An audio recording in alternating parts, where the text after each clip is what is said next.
Bom, boa noite, pessoal. Agradeço a presença mais uma vez de todos e todas aqui.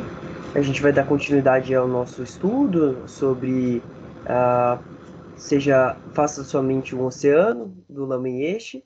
É um livro da tradição budista tibetana, mas é uma palestra, né, dada com orientação para ocidentais e principalmente para médicos, estudantes de psicologia, pessoas que estavam interessadas em entender a própria mente.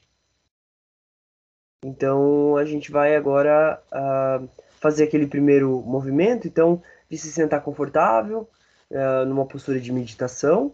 Então, se você estiver sentado numa cadeira, vem um pouquinho mais para frente da cadeira, para que você não encoste suas costas, né, lá na parte de trás, e coloca os pés bem na linha dos joelhos, né, o calcanhar bem na linha do joelho, se for possível, sentindo bem o chão. Aí as mãos podem ficar, a mão direita pode ficar sobreposta sobre a mão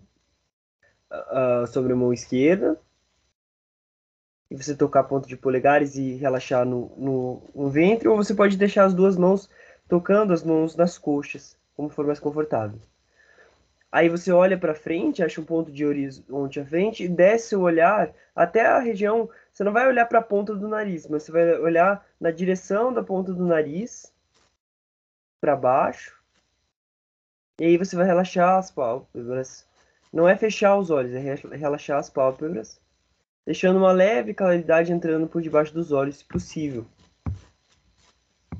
Esse é um dos direcionamentos dentro da tradição que isso ajuda a gente a manter nossa mente mais atenta. Depois disso, a gente percebe como que está o nosso queixo, se a gente está, né, e relaxa a mandíbula, trazendo a língua no final dos dentes da frente. E relaxando ela ali, não precisa ficar fazendo força. E aí relaxa seus ombros, não deixando uma mão pesar sobre a outra, ou não deixando as mãos pesarem lá nas coxas. E aí você percebe se tem uma tensão na base da tua coluna, na região abdominal. E aí você relaxa.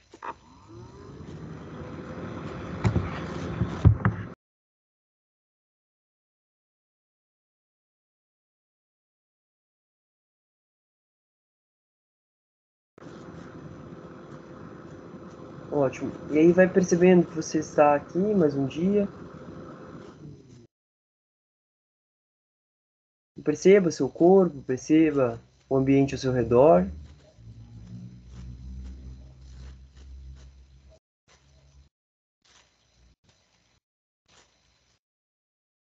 E veja se tem tensões no seu corpo.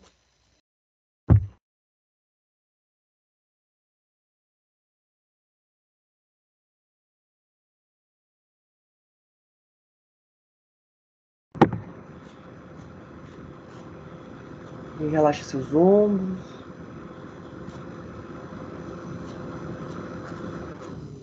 E vai sentindo sua coluna vertebral. Às vezes você precisa se ajeitar, fazendo pequenos movimentos para relaxar um pouco mais, às vezes girar o ombro. Às vezes você sente mais tensões do que antes, porque você parou para olhar e sentir seu corpo nesse momento.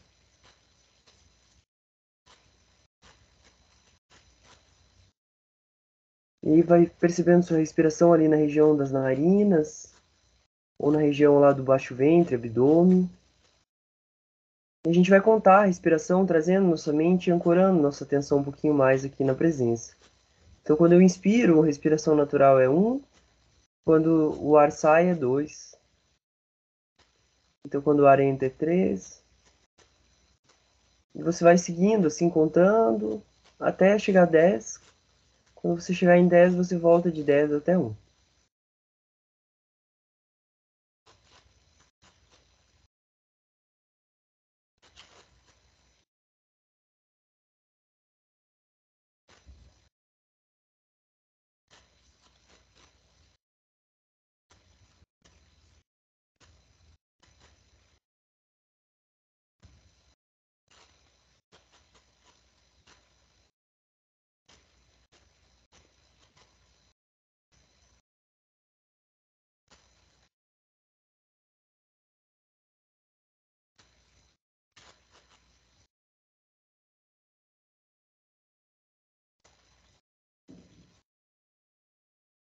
Ótimo.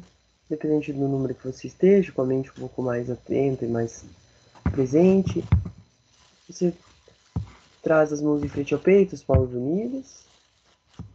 Se você precisar se ajeitar, você pode se ajeitar. Se você não quiser trazer as mãos em frente ao peito, fique à vontade também.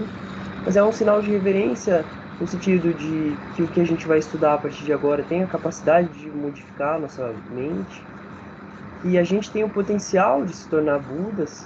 Então, no sentido, o budismo ele não acredita que existe um ser transcendental, né? Que existe um ser inseparado, um ser criador. Então, isso não faz parte do entendimento budista. Então, para o budismo, tudo é causa e efeito, e dentro disso a gente tem na nossa mente o potencial de desenvolver a nossa mente a um estado de Buda. Buda significa aquele que erradicou o sofrimento e aquele que possui toda a alegria, toda a felicidade para si e para os demais. E o que leva, né, o que dá a causa para esse estado de Buda é o que a gente vai estudar agora, que é o Dharma, que são os ensinamentos e as interpretações feitas a partir dos ensinamentos e que formam a base de que alguém que tenha esse conhecimento realizado em sua própria mente, que significa a Sangha, que é a comunidade espiritual que mantém as realizações do estado de Buda ou dos estados intermediários que levam a gente até o estado de Buda. Então, existem duas formas de tomar refúgio. O refúgio externo, que é o refúgio no Buda histórico, nos professores, nos lamas, mas existe o verdadeiro refúgio, que eles chamam, que é o refúgio do resultado, o resultante, que é da nossa própria mente desenvolvida até o estado de Buda.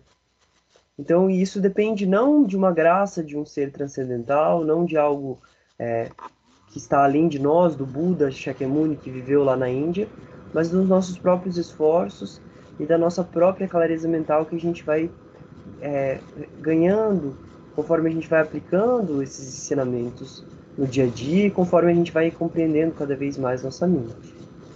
Então, dessa forma, a gente pode visualizar, com os olhos entreabertos ainda, o Buda Shakyamuni à nossa frente.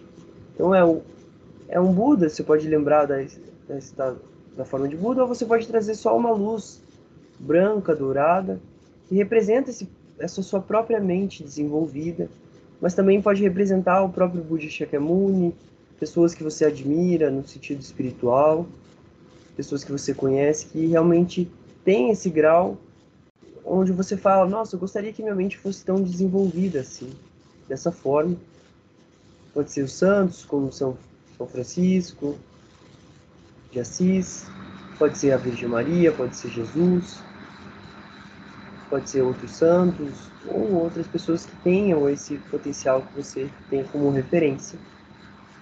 E aí você pode tomar o refúgio junto comigo, se você for budista, né, num sentido mais o melhor que você puder. Se você não for budista, você pode só acompanhar mentalmente e tomar refúgio no seu próprio potencial. Pode tomar refúgio naquilo que você acredita, né? Ou se não, só simplesmente perceber como a gente vai fazendo para aos pouquinhos você ir gerando confiança também. Busca refúgio até realizar o completo despertar, no Buda, no Dharma e na Sangha, pela prática da generosidade, das mais superações. Posso realizar o completo despertar para o benefício de todos os seres sencientes.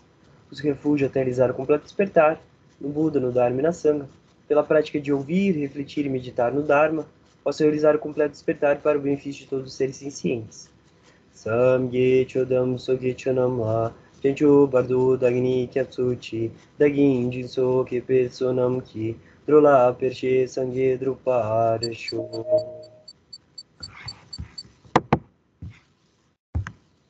Maravilha, pessoal. Agora vocês podem abrir os olhos e acompanhar junto comigo a leitura do Sutra das Quatro Nobres Verdades. Ou você pode acompanhar ela como se fosse uma meditação. Tá? Esse sutra a gente sempre faz a leitura porque ele, como eu já disse para vocês, ele é a base de todos os ensinamentos, que percorre todos os ensinamentos do Buda. E como o Buda não é Deus, né? Como o Buda não é um ser transcendental, né? Ele mesmo coloca dessa forma, ele está dando para a gente um caminho que leva a gente além do sofrimento. Então, as quatro verdades superiores, superiores a quê? Superiores ao sofrimento. E para que depende a gente realmente internalizar e conseguir realizar essas práticas? A gente tem que seguir o caminho que ele vai nos expor aqui.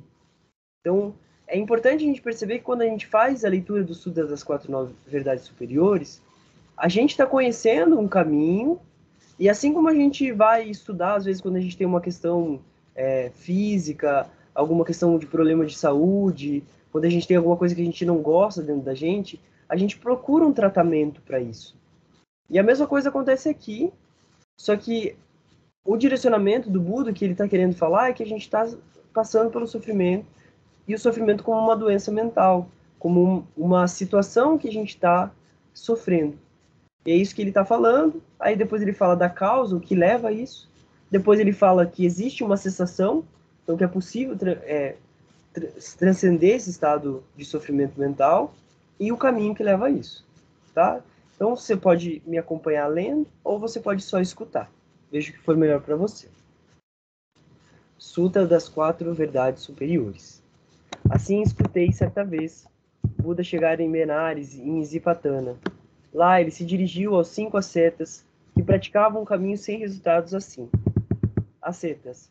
Há dois extremos aos quais aquele que renunciou às obrigações sociais e que segue a vida que busca sair dos sofrimentos não deve se entregar. Quais dois? O primeiro extremo é a busca da felicidade pelo cultivo e aumento dos prazeres sensoriais, por meio da aquisição constante de bens materiais e experiências sensoriais e do desfrute delas, pois não desenvolvem a felicidade que permanece, não levam para uma satisfação que não se desfaz, não levam para uma realização definitiva da paz e não trazem o benefício último, que é a cessação definitiva dos sofrimentos. E o segundo extremo é a busca da felicidade pela mortificação de todos os desejos, pois isso não leva para uma realização definitiva da paz, não traz o benefício da cessação definitiva dos sofrimentos. Evitando esses dois extremos, o Buda despertou para o caminho do meio, que faz surgir o entendimento, que faz surgir o conhecimento, que resulta na paz, na experiência direta da felicidade que permanece, na iluminação e na completa cessação dos sofrimentos. E qual, ascetas, é o caminho do meio que levou o Buda para o mais elevado e completo despertar? Que caminho é esse que faz surgir o entendimento, que faz surgir o conhecimento, que resulta na paz, na experiência direta da felicidade que permanece, na iluminação, na completa cessação dos sofrimentos? Este caminho de 8 partes superiores. O entendimento correto, o pensamento correto, que resultam na renúncia ao egoísmo, na bondade e na não violência. A linguagem correta, a ação correta e o modo de vida correto, que resultam na conduta moral e éticas corretas. O esforço correto, que resulta na permanência das causas da felicidade e bem-estar. A atenção plena correta e a meditação correta, que resultam na cessação definitiva do sofrimento. Esse, ascetas, é o caminho do meio para o qual o Buda despertou, que faz surgir o entendimento, que faz surgir o conhecimento, que resulta na paz, na experiência direta da felicidade que permanece, na iluminação, na completa cessação do sofrimento. Agora, essa é a verdade do sofrimento.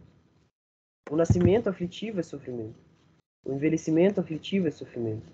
A enfermidade aflitiva é sofrimento. A morte aflitiva é sofrimento. Tristeza, lamentação, dor, angústia e desespero são sofrimentos. A união com aquilo que é desprazeroso é sofrimento. A separação daquilo que é prazeroso é sofrimento. Não obter o que se deseja é sofrimento. Em resumo, os 5 agregados condicionados pelo apego afetivo são sofrimentos. Agora, essa é a verdade da causa do sofrimento. É esse desejo fixado que conduz a uma renovada existência, acompanhado pela cobiça e pelo prazer, buscando o prazer aqui e ali, isto é, o desejo fixado pelos prazeres sensoriais, o desejo fixado na expectativa, que leva para a visão do eternalismo, e o desejo fixado em nenhuma expectativa, que leva para o aniquilacionismo. Agora, esta é a verdade da cessação do sofrimento, o desaparecimento e cessação, sem deixar vestígio daquele mesmo desejo. Abrir mão, descartar, libertar-se, desapegar-se desse mesmo desejo. Ora, esta é a verdade do caminho da cessação do sofrimento. É este caminho de 8 partes superiores ao sofrimento. O entendimento correto, o pensamento correto, que resultam na renúncia ao egoísmo, na bondade e na não violência. A linguagem correta e a ação correta. E o modo de vida correto, que resultam na conduta moral e ética corretas. O esforço correto, que resulta na permanência das causas da felicidade e bem-estar. A atenção plena correta e a meditação correta, que resultam na cessação definitiva do sofrimento. Pela verdade do sofrimento, o sofrimento deve ser investigado até que seja compreendido, até que ele seja completamente compreendido. Assim, praticantes, com relação às coisas não ouvidas antes, surgir em mim a correta visão dos fenômenos, conhecimento não dual, o conhecimento investigativo, conhecimento sem distorções e iluminação. Pela verdade da causa do sofrimento, as causas devem ser investigadas para serem abandonadas, até que elas sejam completamente abandonadas. Assim, praticantes, com relação às coisas não ouvidas antes, surgir em mim a correta visão dos fenômenos, o conhecimento não dual, o conhecimento investigativo, o conhecimento sem distorções e a iluminação. Pela verdade da cessação do sofrimento, essa cessação deve ser cultivada para ser realizada, até que ela seja completamente realizada. Assim, praticantes, com relação a coisas não ouvidas antes, surgir em mim a correta visão dos fenômenos, o conhecimento não dual, o conhecimento investigativo, o conhecimento sem distorções e a iluminação. Pela verdade do sofrimento, do caminho da cessação do sofrimento, esse caminho deve ser desenvolvido, até que seja completamente desenvolvido. Assim, praticantes, com relação a coisas não ouvidas antes, surgir em mim a correta visão dos fenômenos, o conhecimento não dual, o conhecimento investigativo, o conhecimento sem distorções e a iluminação. Enquanto o meu conhecimento e entendimento dessas 4 verdades superiores ao sofrimento, como na verdade elas são, nas suas 3 partes e 12 aspectos, não estavam completamente estruturados desse modo, não reivindiquei ter desperto para o insuperável, completo, perfeito despertar, neste mundo e suas relações existenciais. Mas quando meu conhecimento e entendimento das 4 verdades superiores, como elas realmente são constituídas, nas 3 fases de construção, o conhecimento de cada verdade, o conhecimento das ações que devem ser realizadas em cada verdade, o conhecimento da realização direta de cada verdade e suas 12 características de construção, a aplicação dessas 3 fases a cada uma das 4 verdades superiores estava completamente estruturada, então eu obtive a certeza de ter despertado para a insuperável e perfeita iluminação, neste mundo com suas relações existenciais. O conhecimento e entendimento surgiram em mim. A realização que levou para a libertação de minha mente é inabalável. Encerrada está a minha vida nos ciclos de sofrimentos. Não há mais vir a ser na natureza do sofrimento. Isso foi o que o Buda disse. Os 5 ascetas ficaram satisfeitos e contentes com as palavras do Buda. Deixaram o caminho do ascetismo outrora praticado, adotaram as 4 verdades superiores, o caminho de 8 partes superiores, e formaram a primeira comunidade dos praticantes pedites de esmolas de alimento. Maravilha. Então você pode voltar a sentar confortável, se você quiser, se você já não fez isso. Então, esse, como eu disse, esse é o primeiro sutra feito, é o primeiro discurso que o Buda dá para 5 ascetas que acompanhavam ele antes. Né? Ascetas são pessoas que são, vamos dizer assim, sábios, são renunciantes da época de Buda, que praticavam a mortificação da carne. Então, uma dieta muito profunda, né? Comia muito pouco. Dizia-se que o Buda, nesses 6 anos, comia só um grão de arroz, assim. Tanto até que ele quase morreu, né? Por conta disso. E foi a partir disso que ele viu que esse não era um caminho que deveria ser seguido. Ele trouxe o caminho do meio. Então, ele vive uma parte da vida dele no palácio, né? Então, tendo todos os tipos de prazeres, vamos dizer assim, e depois ele passa 6 anos uma vida de asceta, né? Uma vida de renunciante, onde ele abdica tudo que ele tinha, né? Ele abdica a família dele, o império dele, né? Tanto até que quando ele vai tentar sair do do palácio, o Mara diz, mas eu vou te dar o mundo, né? Eu vou te dar, você vai ser o governador do mundo. Daí ele fala, eu não quero isso. E ele sai, né? Então, muitas vezes o professor, né, o meu professor fala que a gente tem que ter esse tipo de mente, vamos dizer assim, com a nossa vida. Que é essa coragem de deixar os desejos, deixar essa questão desses encantos que a gente tem com o mundo e realmente adentrar esse caminho de tentar se livrar do sofrimento. Tá? Então seria mais ou menos isso. Como eu disse, cada dia eu vou acrescentando um pouquinho sobre a questão dos sutras, tá? Do Sutra das Quatro Nove Verdades. Alguém tem algum comentário, alguma colocação, alguma dúvida com relação a isso também? Senão a gente entra no texto.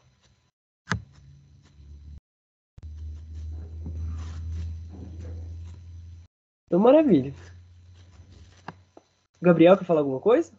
Não, eu ia falar que, por enquanto, eu tô tranquilo. Beleza, obrigado. Então, eu vou compartilhar aqui. Então, na aula passada a gente terminou, né? A gente está no segundo capítulo. Agora o Lameche ele está respondendo para a gente algumas questões.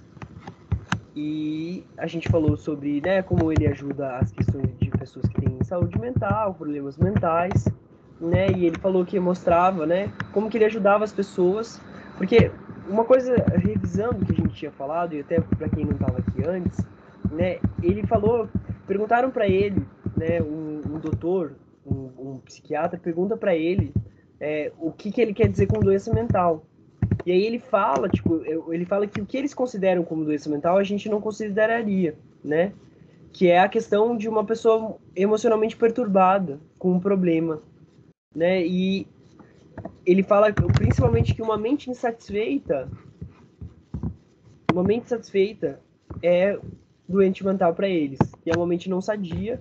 De uma certa forma é uma mente que todos nós temos, às vezes mais, às vezes menos, né? Mas principalmente uma mente satisfeita, que vai pulando de um ponto para outro, vai pulando de um prazer para outro, né? A gente termina de comer, às vezes a gente para quem fuma, quer fumar depois. Termina de fumar, quer tomar alguma coisa. Termina disso, quer ter, sei lá, escutar uma música. Termina de escutar uma música, quer dormir. Acordou, quer fazer alguma coisa logo que acordou. E assim a gente vai indo, perseguindo, né, um desejo. E às vezes quando a gente não pode ter aquilo que a gente quer, aí a gente fica perturbado, né? E daí ele fala como que você ajuda as pessoas. Aí ele fala que isso é um caminho gradual e você precisa ir analisando, né, a, a, os seus problemas e perceber que os problemas vêm a partir da própria mente, né? Isso foi uma coisa que ele falou. O problema não está nas questões externas 100%, mas está dentro da nossa própria mente e que a gente precisa fazer isso, né, várias vezes. Ele fala aqui que conversa às vezes com umas pessoas e a pessoa fala, nossa, já me senti aliviado, já me curei, já tô bem. E ele diz que não é muito por aí, né? Ele até fala, a pessoa fala que o meu problema sumiu. E não é bem por aí. Ele diz que é apenas um fingimento, apenas tipo um êxtase da mente, vamos dizer assim, que quer estar fora desses problemas. E ele fala que isso é uma invenção e que não é possível, não existe como entender seus próprios problemas sem tornar seu próprio terapeuta. Ele fala, sem você ter essa capacidade de se questionar, sem essa capacidade de olhar para a sua própria mente, saindo um pouco dos problemas externos e percebendo que o que é a sua mente e conseguindo conversar com a sua mente como um terapeuta faz, né? Você ser o seu próprio terapeuta, aí sim você consegue resolver seus problemas. Mas até lá, você precisa de um caminho gradual, né? Que ele fala aqui, a gradualmente enxergar a sua verdadeira natureza. Então, né, eu sempre falo aqui, o meu professor, que ele é ocidental, que ele estuda com o tibetano, ele sempre fala, eu estou fazendo um curso de 6 anos, a gente começou o quarto ano agora, não, começou o quarto ano agora, vai até 2026, ele falou, olha, não espere que você se ilumine em 6 anos, né? Mas pelo menos você vai desenvolver sua mente. E eu cheguei agora na metade desse curso, que é um curso relativamente denso, vamos dizer assim, né? Uma formação extensa. E realmente, minha mente mudou, mas eu ainda tenho muitas questões para trabalhar. Então aqui a gente está gradualmente mudando e conhecendo a nossa própria mente e se tornando nosso próprio terapeuta. E aí a gente leu essa pergunta, como que ele ajudava as pessoas a compreender seus próprios problemas. isso serve pra gente, né?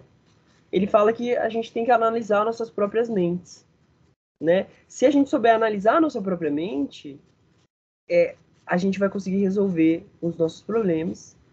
E ele tenta abordar a gente, né? Ele tenta, e a gente vai dar continuidade mais ou menos isso. Agora, na aula de hoje, né? Aí ele fala: qual é precisamente o método que você ensina para visualizar a verdadeira natureza da mente? Então, veja, ele já está ensinando a gente aqui como meditar, como fazer isso.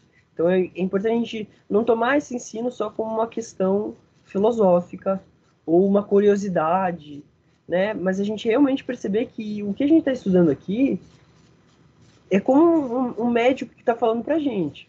Então, tem a possibilidade de acabar com a nossa insatisfação, de iniciar esse caminho de a gente acabar com a nossa insatisfação, de acabar com nossas tristezas, de a gente conseguir lidar melhor com o mundo e com a própria realidade.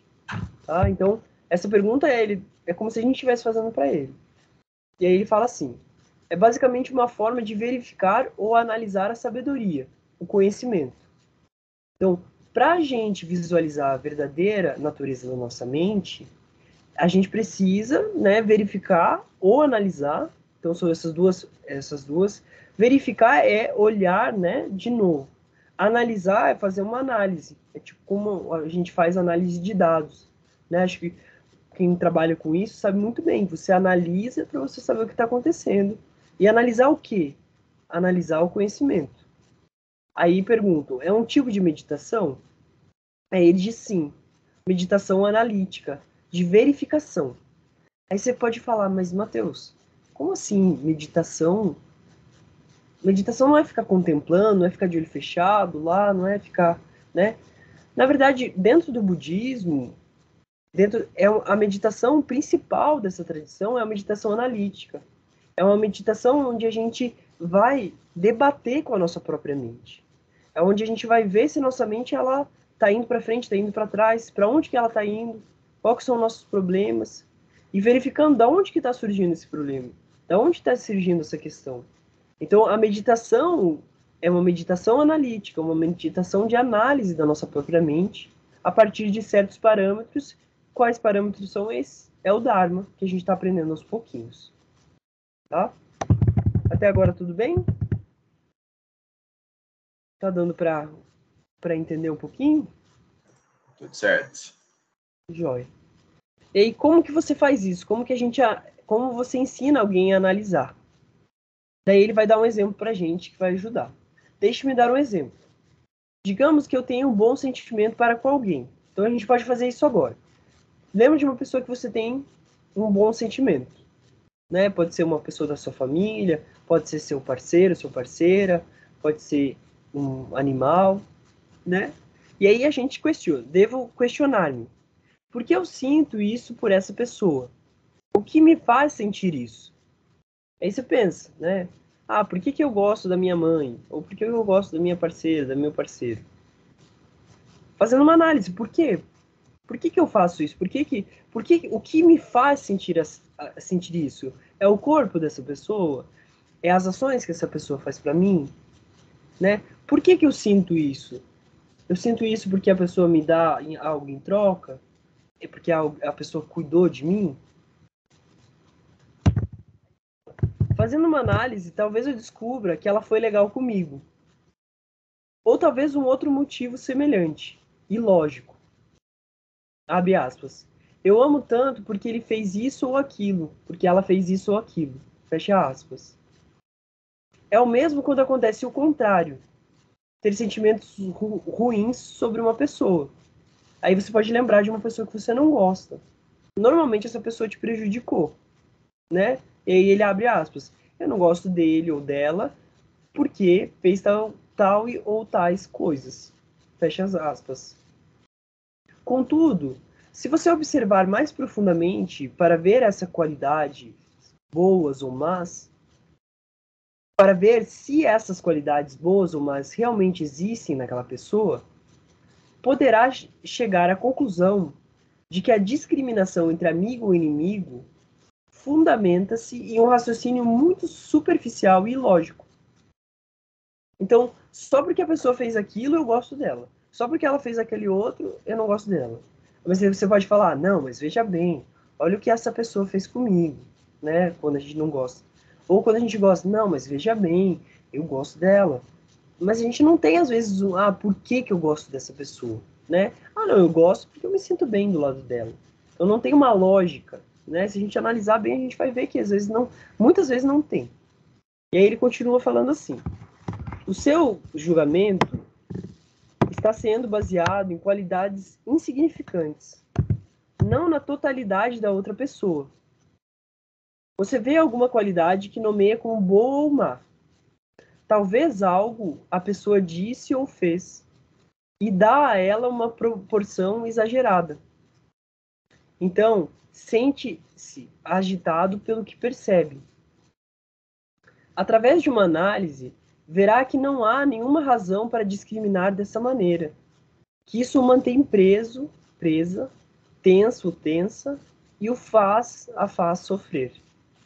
Com esse tipo de análise, verifica-se que a própria mente, e não a outra pessoa, para ver com esse tipo de análise, verifique-se a própria mente, e não a outra pessoa, para ver como se sente e determinar que tipo de mente discriminatória o faz sentir-se assim. Essa é uma abordagem fundamental, distinta da ocidental, que foca excessivamente em fatores externos e não suficientemente na parte desempenhada pela mente nas experiências individuais. Então, ele está fazendo algumas distinções muito importantes aqui. A primeira é que a abordagem que a gente tem, nós como ocidentais também, né, somos sul-americanos, mas também fazemos parte de uma certa forma do Ocidente, né, desse tipo de, porque a gente foi também estudou e tem referência aos Estados Unidos e Europa, e claro, as pessoas aqui da América Latina, mas todo esse tipo de pensamento foca que eu gosto dessa pessoa, se eu gosto dessa pessoa, tem a ver com a outra pessoa, tem a ver com o que ela fez para mim. E o que o Lamiche e o que o Ocidente está trazendo para a gente é uma nova forma de abordar isso, que é o que a gente mais ou menos faz, dependendo da abordagem que a gente tem na psicologia, dentro de um processo terapêutico. Que a gente vai perceber que existe, às vezes, um trauma. Existe, às vezes, que a gente passou por alguma coisa. Só que o trauma em si não é como eu li... Porque, às vezes, várias pessoas passaram pelo mesmo trauma. Cada uma delas lida de uma forma diferente. A pessoa que você gosta... Então, lembra de novo a pessoa que você gosta. Às vezes, tem uma pessoa que não gosta dela. Ou lembra de uma pessoa que você não gosta. Tem uma pessoa que gosta muito dela, às vezes é a pessoa mais legal e ela fala, você vê eu postando um texto, aí você fala, meu, como assim? Essa pessoa é horrível. Como que essa pessoa gosta dela, sabe? Com certeza vai dar merda daqui a pouco, é só esperar. Sabe, tipo, a nossa mente vai mais ou menos para esse lugar. E por que que isso acontece? Porque a gente tá, o que o Elon Musk está apontando pra gente, é que a gente está fazendo uma proporção exagerada dessa pessoa conforme as nossas nomeações de bom ou ruim. A gente não está vendo a pessoa na totalidade dela. Então, se uma pessoa gosta da pessoa que eu não gosto, eu exagero isso e falo, não, essa outra pessoa que gosta dela não está vendo as coisas direito. E o que o Lameche está falando para a gente é, olha para sua própria mente. Você verá que não tem nenhuma razão para você discriminar a pessoa da maneira que você está discriminando. E que esse exato discriminação que você faz de boa ou ruim, é o que mantém preso, o que te mantém tenso e o que faz sofrer. Por quê? Porque se você tem uma ideia de uma pessoa, toda vez, se você lembrou de uma pessoa que você não gosta, porque isso é mais fácil às vezes, uma pessoa que você não gosta, é só ela passar na tua cabeça que você às vezes já sobe uma tensão, já sobe uma coisa, sabe? Isso é uma maneira de sofrimento, né? E você tá preso ao quê? A imagem mental que você tem da outra pessoa. Porque essa forma de enxergar essa outra pessoa, está dentro da sua própria forma de analisar. Está dentro da sua própria mente. Então, essa abordagem que o Lamy está dando para a gente, ela é fundamentalmente distinta do ocidental. Porque aqui a gente vai justificar, não, mas essa pessoa me prejudicou, ela me passou a perna, ela falou mal de mim, isso é mentira, ela... E mesmo se for verdade, tipo, ela falou mal, ela falou, sabe, ela não vê quem eu sou hoje. E aí o que a gente está focando? Na outra pessoa, no que a outra pessoa fez. E o que a gente está falando aqui é para focar na parte desempenhada pela mente, pela nossa mente, nessa experiência individual com essa outra pessoa. Seja de gostar, seja de não gostar. Seja de ter muito apego a essa pessoa, a esse ser, ou seja de rechaçar, não gostar muito desse outro ser. Tá dando para se comunicar? Tá dando para entender um pouquinho o que eu tô querendo dizer? Alguém quer fazer o comentário, acrescentar alguma coisa, fazer alguma dúvida? Vocês acham que é assim mesmo? Não é assim? Quando você divide assim entre o Ocidente. Opa, pode falar? Fala aí, continue seu pensamento. Desculpa interromper. Quando você faz essa divisão entre Ocidente e Oriente, você está querendo dizer as religiões ocidentais e orientais? Tipo, da onde vem essa forma de pensar do Ocidente e do Oriente? Então, o entendimento que quem está falando ali, né, é o Lama Yeshe. O Lama Yeshe, ele é tibetano e depois ele se erradica, ele é tibetano e depois ele vai para a Índia. Então quando ele está falando de de estrutura de pensamento filosófico indo-tibetano. Ele está falando de como os indianos tibetanos enxergam a mente. Não quer dizer que são todos os indianos e tibetanos, mas no Oriente, quando ele fala isso, ele está se referindo principalmente à questão Índia, Tibete, né, que é onde ele faz parte, não necessariamente uma questão religiosa, vamos dizer assim, né, tipo, e ele está falando isso em 75. Talvez hoje ele falaria diferente porque a gente teve um processo de globalização muito grande também, que talvez não dá para fazer essa divisão tão grande. Mas vamos dizer, ele está falando uma diferença entre pensamento filosófico e pensamento de estrutura de psicologia. Entendi. Riz, quer falar alguma coisa?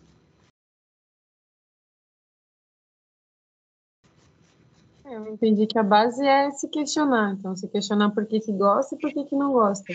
Mas isso não quer dizer que se eu encontrar as respostas para essas perguntas, eu tenho que deixar de gostar ou não gostar, sabe? É só realmente direcionar minha mente do porquê. Seria isso? Exato, de uma certa forma, exatamente, porque aí você vai começar a perceber que muitas vezes você não sabe por que você gosta. E não, aqui é exatamente isso. A diferença do budismo para por exemplo, assim, no budismo tem votos também, tem, tipo, coisas que você seguir, tem, tipo, 10 ações não virtuosas, só que você não segue elas porque foi dito, porque Buda falou, ou porque a lei é assim. Mas você faz isso porque você fala, tipo, nossa, cara, se eu matar uma pessoa, não é porque, tipo, não é só o ato de matar uma pessoa, mas o por que matar uma pessoa não é interessante, vamos dizer assim, sabe? Por que roubar uma pessoa? Você tem que trazer a análise. Por que comer determinada coisa não é interessante? E às vezes você vai perceber, tipo, isso não resolve o meu problema. Por isso que ele fala que é uma questão gradual, né? Pergunta pro Dalai Lama, eu recomendo esse livro, esse filme, documentário, se chama Mission Joy.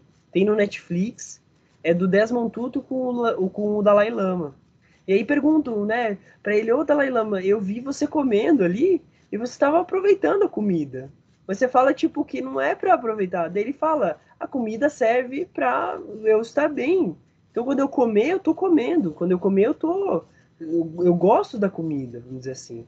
Então, não é os dois extremos, entendeu, Risco? Que a gente, às vezes, não posso comer, eu não posso gostar, e vai pro extremo que o Buda falou que não é pra gente ir.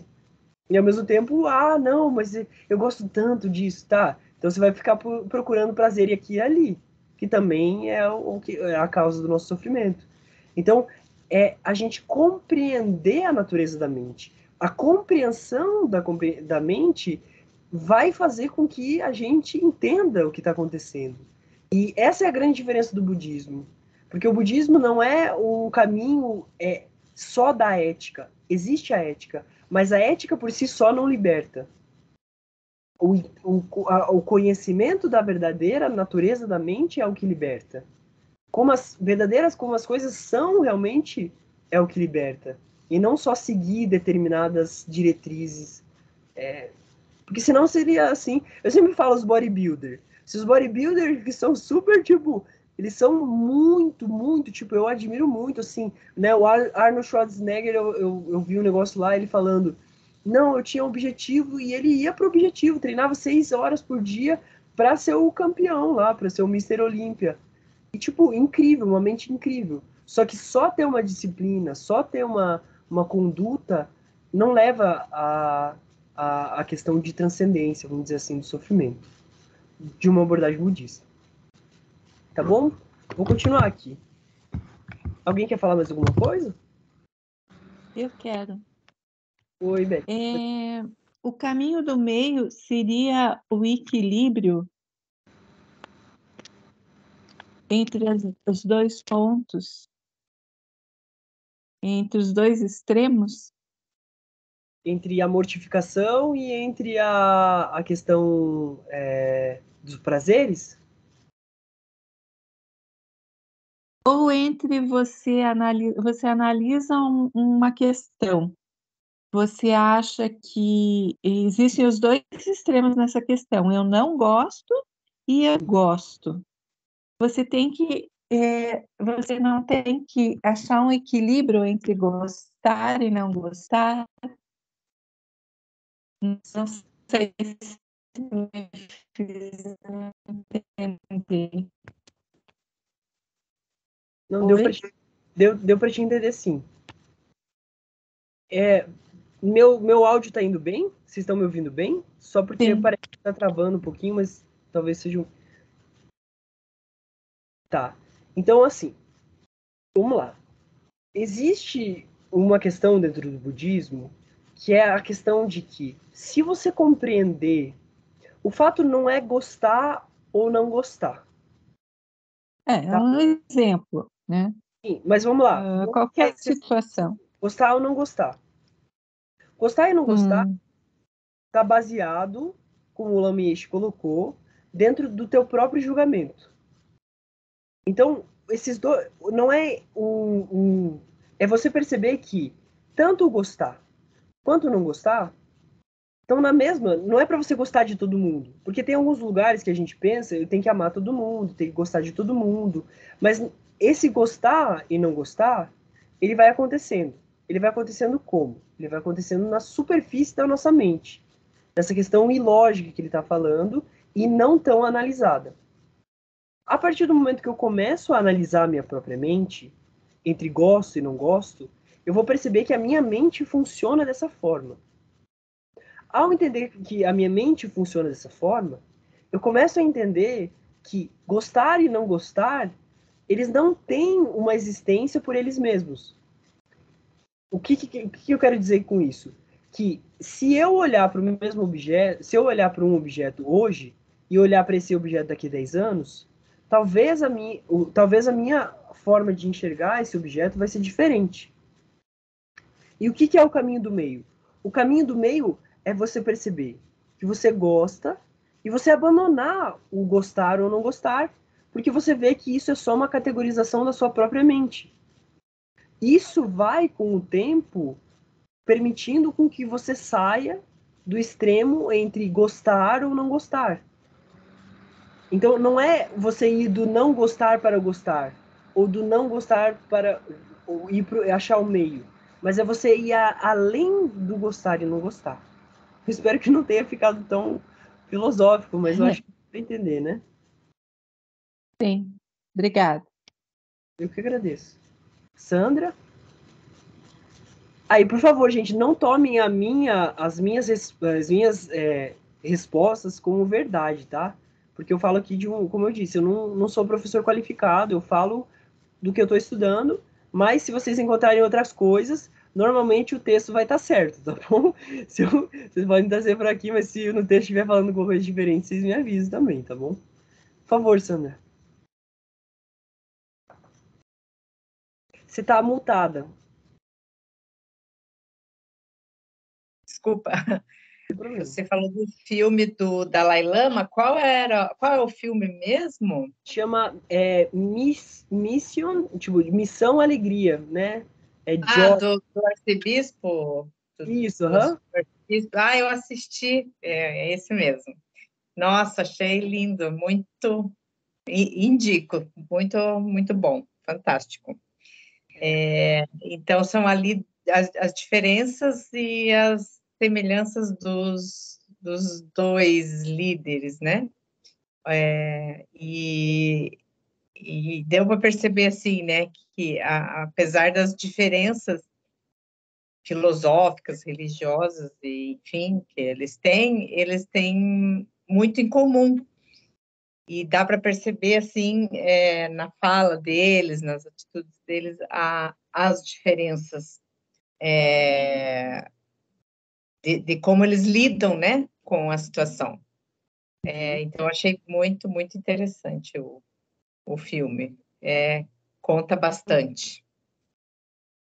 Eu acho que é o respeito, né, Sandra, de um pelo outro e vice-versa. Com certeza, com certeza. Esse é um exemplo pra gente, né? Disso, porque a gente às vezes coloca na caixinha, agora eu sou budista, agora eu sou católico, evangélico, ou outras coisas assim. Mas veja que os dois são o que eles são, né? Eles não saem do lugar onde eles estão. Eles não ficam tipo, agora eu sou meio evangélico, agora eu sou meio tipo católico e meio budista. Não, eles continuam no campo deles.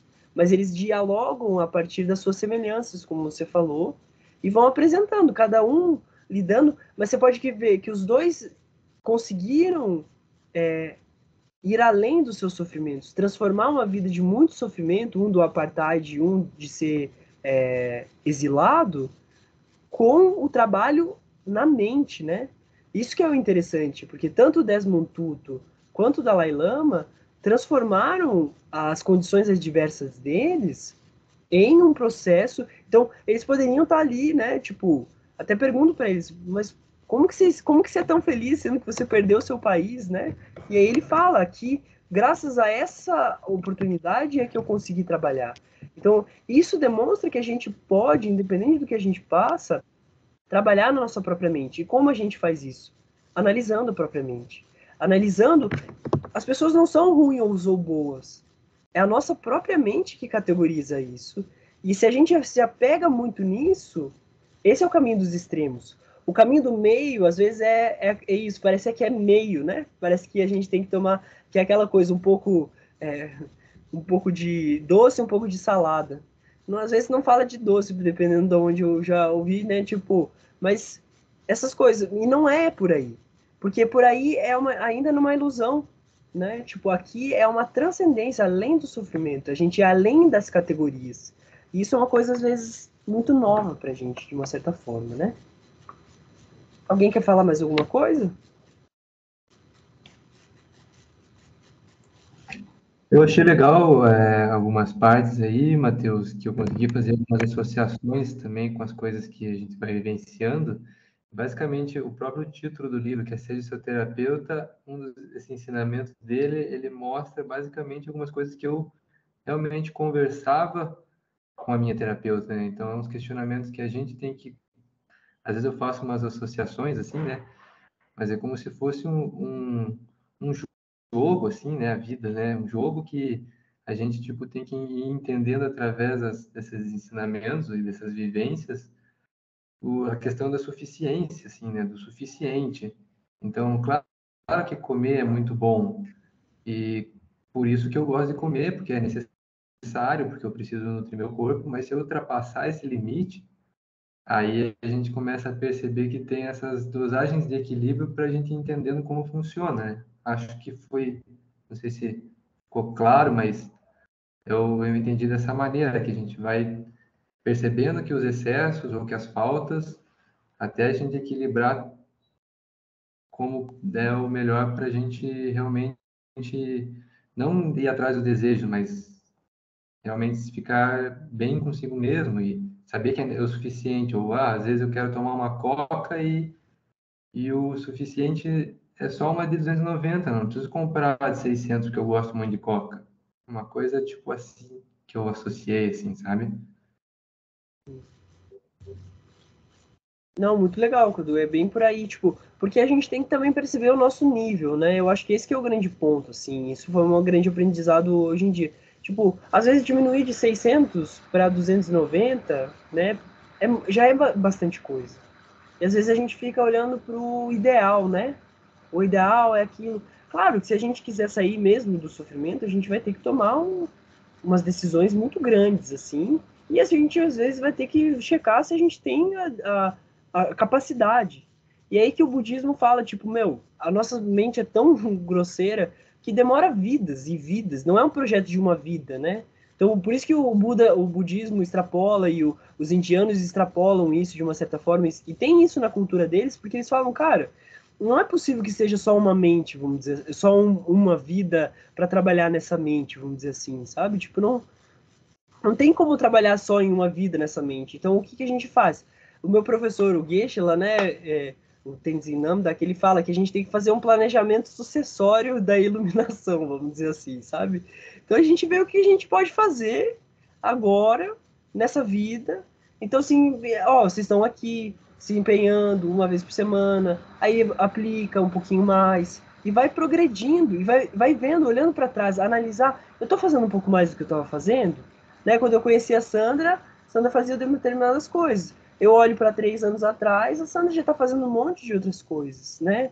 Então, aos poucos a gente vai fazendo isso, e aos poucos a gente vai transformando, né? Ninguém começa sendo uma maratonista do nada, vamos dizer assim, entendeu? É a mesma coisa, tipo, ninguém começa a entender o gene de uma planta do nada. A gente teve que começar entendendo o que era uma coisa, depois o que era outra coisa. E assim a ciência foi evoluindo e vai evoluindo. E a mesma coisa a gente vai evoluindo. Só que a gente tem que focar naquilo que a gente deseja. A mim, hoje, eu percebo que o propósito da vida é superar o sofrimento. Como é superar o sofrimento? Eu tenho que primeiro enxergar o sofrimento em mim.